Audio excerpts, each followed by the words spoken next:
Okay, greetings of the day. Yesterday, I finished half of the part of the lesson, the red trap, and now, in continuation, I am going to go further. We had finished till the point when rat trap seller happens to stay with an old man crofter, and early in the morning when he went out to milk his cow, he also went out on his mission. Now it's clear. Then what happened after that? As he's going on and on and on along a highway, public highway, he finds that it was not safe to go through that way because he had 30 kroners in his pocket. You know how these 30 kroners came to his pocket? Let me explain.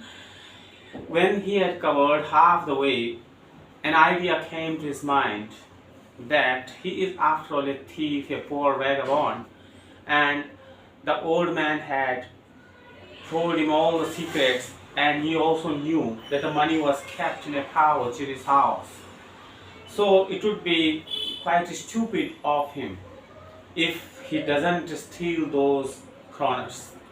So this idea hit his brain and he went back from the halfway and ultimately reached the place, that is the window where he had hung the pouch of money.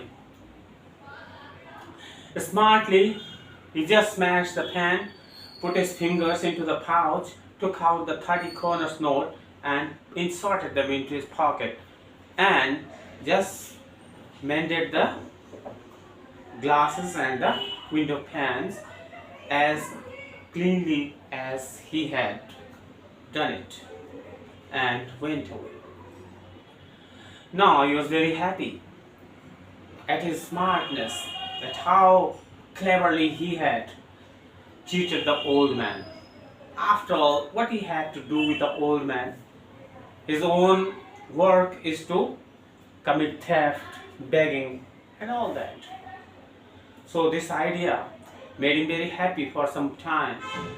And now when he was going along the way, an idea came to his mind that was not safe with the 30 krona in his pocket to go along the way.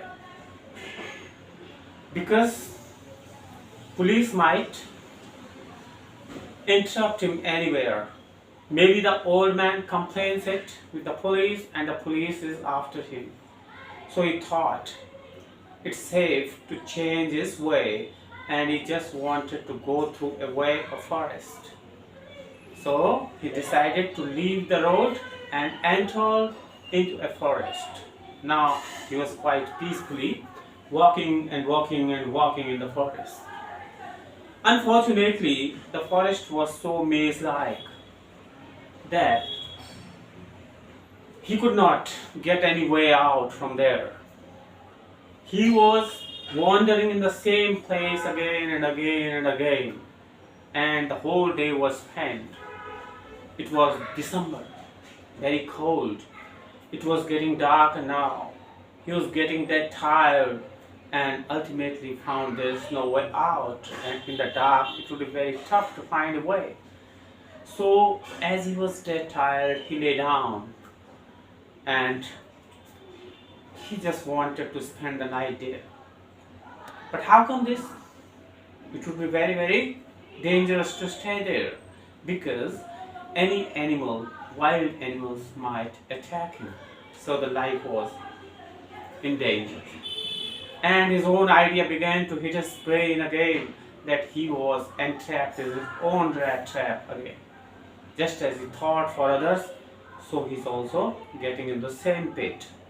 This situation was very, very dangerous for him.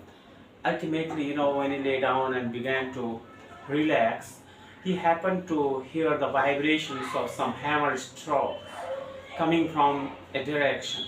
He thought these were the hammer strikes, and so this means the people may be there around. Smartly, just collecting his strength and energy, he thought to go in the direction of the vibrations, and ultimately got the way, and this placed him at a mill which is called Ramsau Iron Mill. In those days, Ramsau Iron Mill was owned by an iron master. There were two workers, one was blacksmith and another one was his helper. His helper used to stoke fire and used to put some iron, that is raw iron, in the cauldron and would be working hard with this in smelting the iron. It was very tiring or tiresome job, I can say. So there was a forge also. Many vagabonds like this rat trap seller used to come there in order to spend the night, in order to escape from cold. So the blacksmith didn't pay attention because it was a usual scene there. Ultimately what happened, when this rat trap came to the gate of this factory, he opened it, wanted blacksmith to allow him. Blacksmith gave him the permission, just a haughty permission, because he thought that this was a routine affair there to give permission to these vagabonds because of cold. They would just surround themselves in this area near the forge, and early in the morning they would go away. So was this man this time round. What happened thereafter, I'll come to you when I explain it once again in Hindi for those who are convenient in Hindi. देखिए, कल जो मैंने पढ़ाया था वो था कि रात को उसके साथ रहा, वो उस वृद्ध आदमी के साथ में रहा, क्रॉफ्टर के साथ में। सुबह होते ही वो अच्छे मूड में थे, सुबह दूध लेने चला गया, और ये जो पैडलर है, रैट ट्रैप सेलर है, ये भी चल दिया। आधा रास्ता जैसे इसने कवर किया तो दिमाग में एक आइडिया आया, वही चोर वाली बात दिमाग में आ गई, यार इस बुढ़े से मेरा क्या लेना देना, रात काटी मैंने इसके साथ, मेरा क्या एहसान है, इसका मेरे पे क्या एहसान है, खिलाया पिलाया कोई फर्क नहीं पड़ता, मैं कितना बेवकूफ़ हूँ, अगर मैं ऐसे खाली आ जा रहा हूँ, मुझे वो पैसे चोरी कर लेने चाहिए, मुझे पता भी है कहाँ रखे हैं। एकदम से वापस आया, बड़े स्मार्ट उस खिड़की पे चढ़ा, वहाँ से शीशा खिड़की का तोड़ के और हाथ डाला, वहाँ हाथ डाल के वो पैसे निकाल लिए, अपनी जेब में रखे और फिर चलता बना। बहुत गलत काम किया इसने। अब अच्छा किया गलत किया ये भी आप बताएंगे आगे।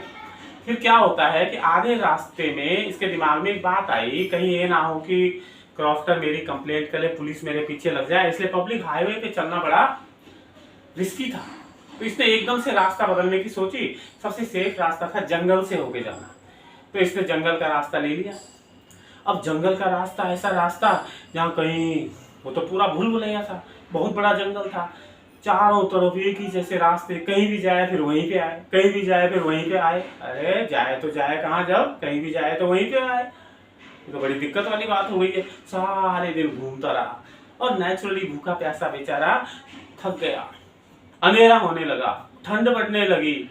उसने सोचा अब तो मौत पक्की है। अपना आइडिया इसके दिमाग में हिट करने लगा, मैंने सोचा था दुनिया एक रैट ट्रैप है। उसने सोचा अब तो अपने बनाए रैट ट्रैप में मैं खुद ही फंस गया। आप ध्यान रखो, इसकी जेब में 30 क्रोनर्स है। ये 30 क्रोनर कितनी मतलब प्रॉब्लम इसके लिए पैदा कर देंगे, अपने दिमाग में ही समझते जाओ। अल्टीमेटली इतना थक गया कि लेट गया वहीं पे जमीन में। लेटते ही क्या होता है कि इसको कहीं जमीन पे एक वाइब्रेशन सुनाई देता है। वो वाइब्रेशन थी कहीं से हथौड़े के चलने की आवाज आ रही थी। इसने सोचा कि यहाँ इसका मतलब कोई इंसान रहते हैं आसपास में। बड़े स्मार्टली खड़ा उठा, अपनी ताकत इकट्ठा करते हुए, मरे क्या ना करे, इसने जो है वो डायरेक्शन को समझा कि आवाज कहाँ से आ रही है और उसी डायरेक्शन में सीधा चल दिया। उस डायरेक्शन में चलते चलते अल्टीमेटली एक जगह पहुंचता है। एक फैक्ट्री थी, वो थी रैमजो आयरन वर्क्स। उन दिनों रैमजो आयरन वर्क्स में क्या काम चलता था, आयरन स्मेल्टिंग, कच्चा लोहा गला के उसको पक्के लोहे में बदल के वहां से विदेशों में भेजा जाता था। वहाँ 2 आदमी थे, एक ब्लैक स्मिथ था और एक उसका हेल्पर था। वो भट्टी जलाते थे, उस पे आयरन को चलाते थे, बड़ा टायरिंग काम था। कपड़े भी ऐसे पहनते थे, उनका लकड़ी के जूते होते थे, बड़े बड़े कपड़े जैसे भी होते हैं, ऐसे काम का नेचर होता है। तो चल रहा था काम। बारिश भी होने लगी, हवा चल रही थी, नॉर्थ विंड चल रही थी, कड़ाके की सर्दी थी। ये भी भीग गया था, ये जो रेड ट्रैप वाला था। इसने गेट खोला, आयरन मास्टर को कहा sir I want to stay here, please allow me. उसने कहा यस यस से हॉटी परमिशन दे दीजिए, क्योंकि उसे पता था सर्दियों में यहाँ से आवारा भूखे प्यासे भिखारी बहुत आते हैं आग की वजह से, ताकि थोड़ा रात को सेक ले आग से अपने आप को। चला गया सर और वहां पे लेट गया। दैट्स डन, यहां तक हो गया, वहां पे लेट गया। तो चलिए ये कहानी यहां तक मैंने बताई है, ये यहां तक लेट गया। अब रेंजो आयरन वर्क्स के बारे में मैंने बता दिया वहां पे क्या होता था, और अब क्या होता है। अब है आयरन मास्टर, जो इसका मालिक था। रेंजो आयरन वर्क्स का मालिक उन दिनों कौन था? Who was the owner? ये था iron master. He used to take daily inspection during night. He used to see because he was very ambitious person. हर रात को ये आयरन मास्टर यहाँ चक्कर लगाता था, देखता था इंस्पेक्शन करने के लिए अपना माल कैसे बन रहा है, कहाँ जा रहा है, क्या जा रहा है। And as soon as he entered the gate, he happened to look a person just lying there. जैसे ही उसने इंस्पेक्शन के लिए आ रहा था, गेट खोला, देखा तो उसने देखा वो एक आदमी यहाँ पे लेटा हुआ है, हुई जी उसकी नजर पड़ गई, उसने ध्यान दिया। जब ध्यान दिया तो उसको ऐसा लगा, देखो मिस्टेकन आइडेंटिटी यहाँ पे होने वाली है, उसको ऐसा लगा ये कोई मेरा पुराना दोस्त जैसा लग रहा है। हिज ओल्ड फ्रेंड, उसका नाम था Nilis Olaf. His old friend Nilis Olaf, उसने समझ लिया उसको और बिना सोचे समझे एकदम से oh hi you are Nilis Olaf, oh what's come over you? Why is such a deserted situation? What's happened to you? Oh, it was a great mistake on your part to have resigned from your post. Had I been there by that time, I would never have allowed you to do so. ये iron master ने कह दिया, अरे निलिस Olaf यार तुझे हो क्या गया, ऐसा क्यों, तेरे ये हालात हैं, ये बहुत बड़ी गलती की तूने, रेजिमेंट से इस्तीफा दे दिया था। अगर मैं उस समय वहां होता मैं तुझे ये काम कभी न करने देता मेरे दोस्त। लेकिन चलो what's gone be bygone, जो गया वो गया, जो हुआ what's done can't be undone, जो हो गया वो तो हो गया, उसको हम कैसे अब कर सकते हैं कुछ। लेकिन हाँ चल, I am your friend, I can't see you in this condition, मैं तुम्हें इस कंडीशन में नहीं देख सकता, तू मेरा दोस्त है और मेरे घर चल। एक नेचुरल रिएक्शन होता है, अगर कोई हमारा दोस्त भी ऐसी सिचुएशन में होता है तो हम भी यही कहेंगे उसको, यार मेरे घर चल, इस कंडीशन में है, कपड़े वपड़े पहन लेगा, वो कर लेगा, चलो। लेकिन उसने मना कर दिया। मना करने के कारण भी आप समझ रहे होंगे, क्योंकि उसे पता था मैं वो नहीं हूँ, ये तो गलत समझ रहा है मुझे अपना दोस्त, लेकिन मैं हूँ थोड़ी दोस्त, तो अनपढ़ पूरा वो भिखारी जो रहा, चोरी जो रहा, और उसने मना कर दिया। बोला कुछ नहीं, देखता रहा घूर के, बोला नो आई कांट गो। उसने बहुत परस्यू किया उसको, ये भी कह दिया कि यार तू सोच रहा होगा कि मैं बहुत बढ़िया घर है, बड़ा घर है, मैनर हाउस बोलते थे उसके घर को, मैं अकेला रहता हूँ वहाँ। ये भी इसने कहा कोई नहीं है, मेरी वाइफ भी नहीं है वहाँ पे, she is dead, you must have heard, वो तो कभी मर चुकी थी और तुमने भी सुना ही होगा। वो चुप रहा, सुनता रहा एक कान से, और इसलिए कोई नहीं है। और it's very good occasion of Christmas, Christmas से एक दिन पहले की बात है ये, और क्रिसमस से एक दिन पहले की बात है। तो उसने क्या कहा आगे, बहुत अच्छा है कि क्रिसमस के दिन हम सब लोग मिलके खाना खा लेंगे, तुम्हारी भी बुरी कंडीशन है, बहुत अच्छी बात है, भगवान की तरफ से तुम एक एजेंट बन के आए हो कि हमारे घर में हमारे साथ इकट्ठा हम खाना खा लेंगे, that's all.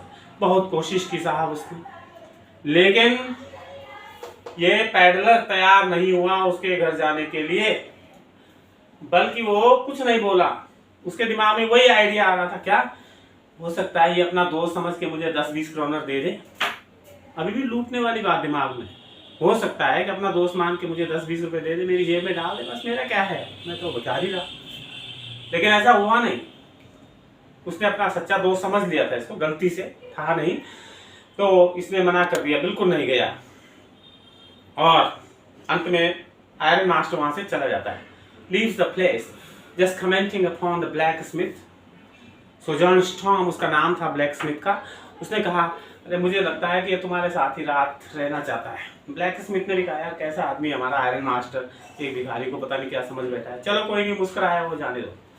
Now he comes back to his home, अपने घर वापस आ गया। कैप्टन नहीं, ये कौन? Iron Master. और इसने सारी बात अपनी बिटिया को, जिसका नाम था विल मैनसन, ये विल मैनसन को इसने सारी बातें बताई। बेटा, एक आदमी मेरा दोस्त है, हमारी फैक्ट्री में आया हुआ है, इसमें बहुत बुरी कंडीशन है उसकी, इतने बुरे हालात हैं, क्या कहूँ मैं, और ये हमारा फर्ज बनता है कि उसको अपने घर बुलाओ, खाना खिलाओ, उसकी मदद करो। बहुत अच्छी बात है, क्रिसमस के टाइम पे किसी की हेल्प करना ये अच्छा ही होगा। तो उसकी लड़की की एक खास बात थी, she was very skilled, very good in persuading people, लोगों को मनाने में बहुत तेज थी लड़की, बहुत जिसे बोलते हैं ना एक्सपर्टीज थी इसकी। तो इसने अपनी बेटी को कहा, बेटे अपनी तरीके से किसी न किसी तरह से बाय हुक और by crook you go there and bring the man here, उस आदमी को यहाँ ले आओ, मेरा दोस्त है।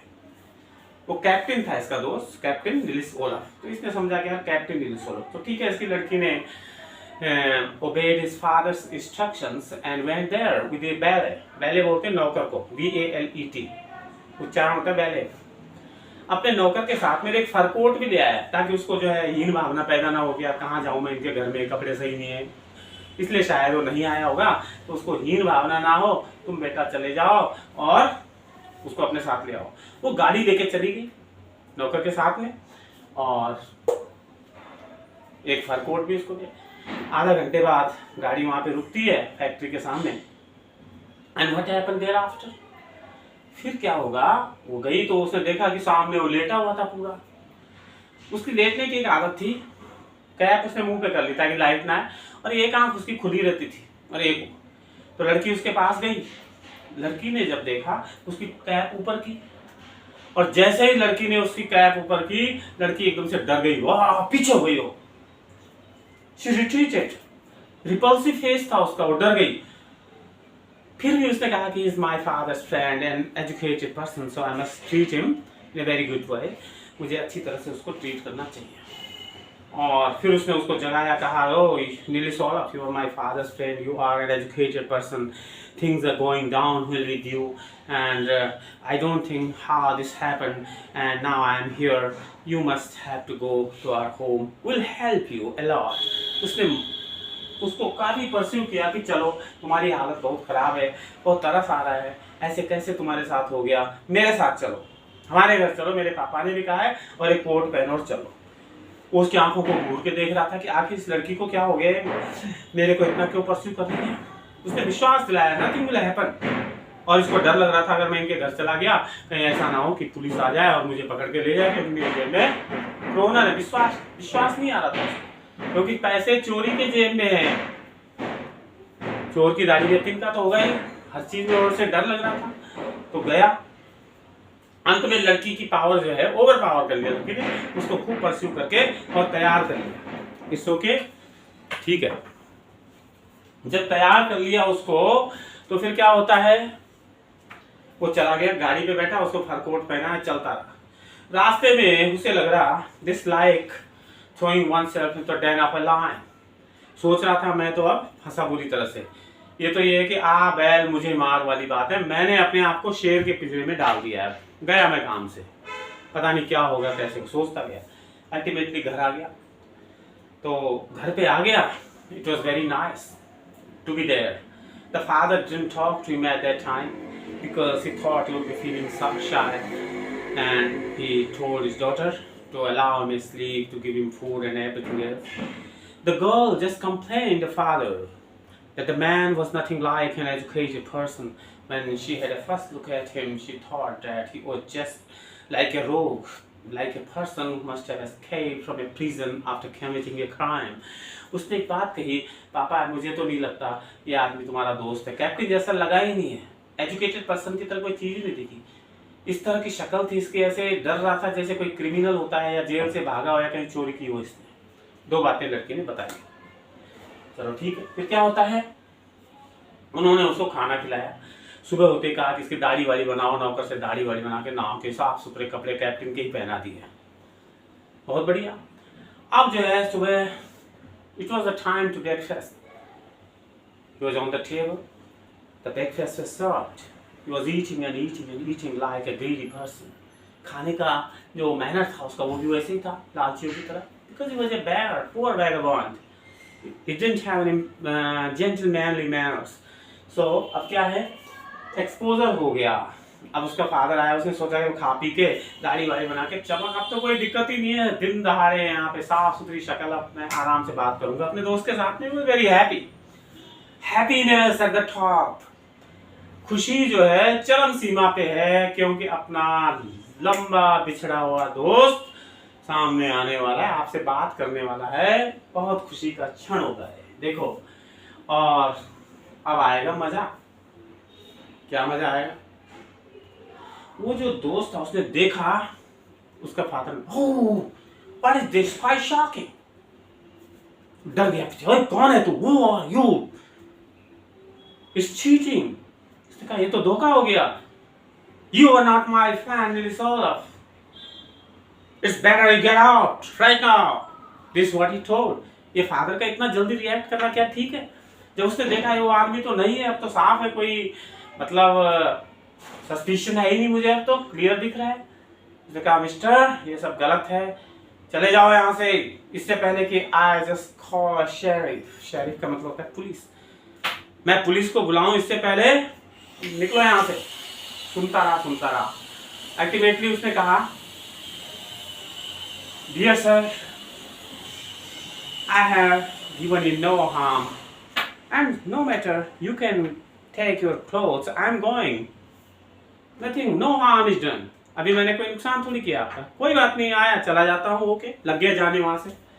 लेकिन एक बात ध्यान में रखना, ऐसे उसने फिस्ट मारी टेबल पे। One thing that you have to keep in mind, that the whole world is like a rat trap, and the whole world is waiting to be get into that trap. You are one of them, my dear sir. One day you will also be caught in that trap, and that will be the end of everything. Okay, I'm going. This is what he told. वो जाने लगा दरवाजे की तरफ। In the meantime, his daughter just went there and pulled him back. Oh, my dear, don't go now. उसने कहा, अपने dad को समझाया उसने, देखो हम ही लाए ना उसको अपने घर पे, वो अपने आप थोड़ी जा रहा है, इसलिए ठीक नहीं है बुलाए हुए मेहमान को इस तरह से बाहर भेजना, बेइज्जती करके। वो आया है, क्रिसमस का टाइम है, उसको खिलाएंगे पिलाएंगे, कल चला जाएगा, डोंट वरी। चलो ठीक है। लेकिन उसके फादर ने उसको कहा, it's okay if you don't have to regret later. ठीक है, अगर पछताना ना पड़े तुम्हें बाद में, मैं बता रहा हूँ, तुम उसको परस्यू करो। लड़की बहुत समझदार थी, उसने उसको समझाया, पापा देखो, this is a Christmas, we have asked the man, this vagabond to come to our house, and now it's God's grace that someone is here to discuss a meal with our family. We are lucky enough to have this poor vagabond here to share our meals. No matter, nothing is done, tomorrow we will go, we'll help him. That would be the best treat of Christmas. This is what his daughter told. तो चलिए, उसके daughter ने दया दिखाई उसको, फिर उन्होंने क्या किया, रोक लिया उसको घर पे। लड़की के कहने पे फादर तो नाराज हो ही गया अपनी बेटी से, और खिलाता रहा उसको, दिन में 2-3 बार खिलाया। और खिलाने के बाद he would just go to sleep and sleep and sleep, just snoring. खर्राटे मार रहा था, सो रहा था सोफे के ऊपर, और जब कुछ खा रहा था तो लालची की तरह खा रहा था। एक बार लड़की को देख रहा था, एक बार मुंह पे खाना रख रहा था, जैसे कोई एनिमल्स खाते हैं, और अंदर ही अंदर सोच रहा था कि यार इस लड़की का क्या चक्कर है, ये मेरे पे इतनी दया क्यों कर रही है, why she showing such a compassion to me, am I worth it. ये सोच रहा था कि ये मेरी इतनी इज्जत क्यों कर रहे हैं लोग। फिर खा रहा था, फिर सो रहा था। एनीवे, शाम को क्रिसमस मनाया, जो भी है दैट्स ऑल। अब अल्टीमेटली क्या होता है, यहाँ पे differences in the opinion of father and daughter. आपने ये भी देख लिया, what are the differences in the opinions of father and daughter. दोनों के फादर, बाप और बेटी में बहुत जमीन आसमान का फर्क है। बाप रिएक्टिव है, बेटी बहुत समझदार है, अंडरस्टैंडिंग है, कंपैशनेट है, ये सारी चीजें हैं। Iron Master and his daughter at church. अब सुबह होते ही क्या होता है, रात तो कट गई वहां, और ये तो घर में सो ही रहा था, ये चुपके से चर्च निकल गए। उन्होंने कहा ठीक है ये घर में रहेगा, अब चर्च जाते हैं प्रेयर के लिए सुबह, और फिर वापस आ जाएंगे 8-9 बजे तक। चर्च चले गए साहब, वेरी गुड, बहुत अच्छी बात है। विल मैंशन, और ये कौन थी, ये वैले, और ये सारे लोग चर्च चले गए। अब चर्च में जाने के बाद क्या होगा, वहाँ एक अखबार पे एक खबर देख ली इन्होंने चर्च में कि a man who is hanging the rat traps around his neck had stolen 30 kroners of a crofter whose cottage is alongside the road. उसका फेस भी आया हुआ था उस पिक्चर का। देखा कि एक आदमी जिसने जो है गले पे वो लटकाए हुए हैं रैट ट्रैप्स, तो वो क्रॉफ्टर के घर से 30 क्रोनर्स चुरा के ले गया। ही इज अ थीफ, और ये उसका डिस्क्रिप्शन है। उन्होंने देखा, oh he is the man who is staying in our house. He got worried जब उसको पता लगी खबर, और अपनी लड़की को कहा, oh don't wonder if anything is not left in the house। बेटा अब कोई ताज्जुब की बात नहीं है, घर से सब लूट जाएगा, क्या करेगा। दोनों जल्दी में घर भागे कि गया आप तो सब कुछ लूट के ले गया होगा। चलो ठीक है, ले गया तो ले गया, अब क्या कर सकते हैं, अब तो बेटी की सामत नहीं है। घर आया, गाड़ी खड़ी की, नौकर को कहा, बेटा जरा जाओ ऊपर जाओ और देखो क्या क्या सामान चुरा के ले गया, कुछ घर में रखा भी है कि नहीं। It's very surprising, the valet came out and just inform the iron master nothing was stolen, rather there is one thing the man has left behind. देखो बाबूजी, कुछ नहीं चोरी हुई है, बहुत अच्छा, बल्कि एक गिफ्ट छोड़ा हुआ है यहाँ पे। वो गिफ्ट लपेटा हुआ था रफली एक कागज से, उसने एक गिफ्ट छोड़ दिया था, और उस गिफ्ट को लपेटा हुआ था वो बिल्कुल एक अनपढ़ आदमी ने कैसे पैकिंग की समझ सकते हैं आप, जो भी था, लेकिन उसका भाव देखा जाएगा, फीलिंग्स क्या थी उसके अंदर वही रैट ट्रैप रखा हुआ था, और उस रैट ट्रैप को के अंदर 30 क्रोनर्स भी रखे हुए थे। अब अपने का मैं एक I am a rat trap seller and because of greed and dishonesty I fell prey to this situation, and now because you had raised me to the status of a captain, I found it quite dishonest to deceive you. As you raised me up to a level of a captain, I would like to behave with you like a captain. So this is a rat trap as a Christmas gift for you, and inside it there are 30 kroners that I had stolen from the crofter's house. It's a request on my part that you would go to the crofter's house and return these 10 kroner note each, or 30 kroners. Also along with this there was a letter. इसके साथ एक letter भी था, और letter में क्या लिखा हुआ था देखिए, written with friendship and high regard captain Wanstead. ये जो है बहुत सम्मान के साथ मैं लिख रहा हूं, और अपना साइन किया कैप्टन वॉनस्टेड। कैप्टन वॉनस्टेड नहीं था वो, लेकिन क्योंकि वो समझ चुका था उसको गलती से कि मेरा दोस्त कैप्टन वॉनस्टेड है, तो उसने वही साइन किया। अब आपने देखा कितना सुधार आ गया, चोरी के पैसे भी वापस कर दिए, गिफ्ट भी दे दिया। ये सारी कहानी कितनी सुंदर है, आप समझ सकते हैं। अब हमें क्या सीख मिलती है, क्या मैसेज है इस कहानी का, ये हम आगे क्वेश्चंस लिखेंगे और उसमें आपको बताया जाएगा। I think you got it, ये पूरा समझ लिया होगा आपने सब। इसकी आप टिक भी ले सकते हैं फ्यूचर रेफरेंस के लिए, और ये सारी समझिए आप 30 kroners in pocket diverted from A points बना रखे हैं मैंने, इनको आप एक बार पढ़ेंगे तो आपको पूरा लेसन तैयार हो जाएगा। That's all, it's okay. अभी आया, अब देखो क्या है, इसको मिटा रहे हैं,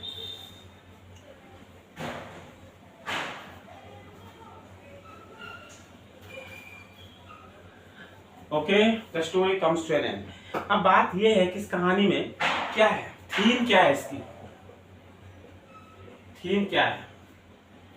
एक है universal goodness in human nature, हर एक इंसान के अंदर एक एसेंशियल ह्यूमन गुडनेस है, ESSENTIAL, essential human goodness. Circumstances हमें बुरा बना देते हैं, we become bad because of circumstances.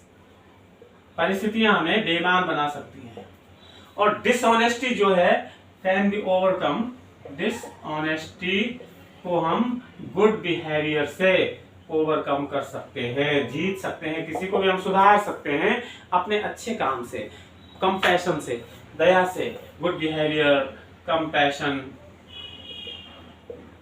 Right, and good feelings, good feelings. ये है इस लेसन का पूरा सार। एक डिसऑनेस्ट को भी ऑनेस्ट बना दिया। और जब हम गलत काम करते हैं तो हमको हमेशा टेंशन रहता है, भूखे पेट सो जाए, नो टेंशन, चोरी का पैसा जेब में रहेगा तो we are always in tension. तो ये है इसकी थीम। अब इसको समझने के बाद I would like to give some very important questions and I think it would help you. और क्वेश्चन सबसे पहले हम जो आपको आप दे रहे हैं, कुछ तो मैंने कल लिखे थे, उसके बाद जो very important theme question, what is the theme of the rat trap? एक, how can we make a man of character?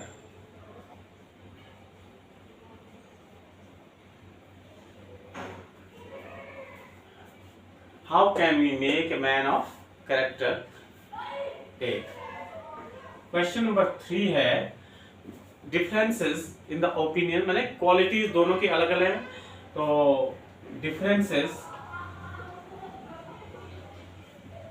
Between Adela Wilmanson and her father, the Iron Master. इनमें क्या फर्क थे, दोनों के ओपिनियन में क्या फर्क है, right?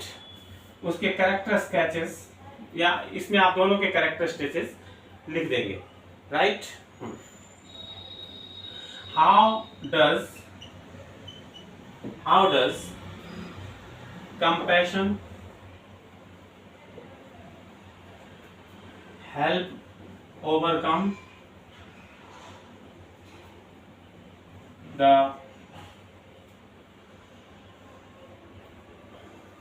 worst in a society? किसी भी समाज में अगर दया है तो ओवरकम करेगी, जो बुरी सी बुरी चीजें समाज में उनको भी हम ओवरकम कर सकते हैं दया के माध्यम से। तो ये 3-4 क्वेश्चन इसमें बहुत ही इंपॉर्टेंट है। I think these questions will certainly help you to tide over any situation that arise out of this lesson. Okay, you will discuss these. Any problem, if you happen to face, you can write in the comment box. I'll reply you back. That's all. This ends here. I'll be with you again with a new topic in grammar or on writing skills. Thank you very much. Okay.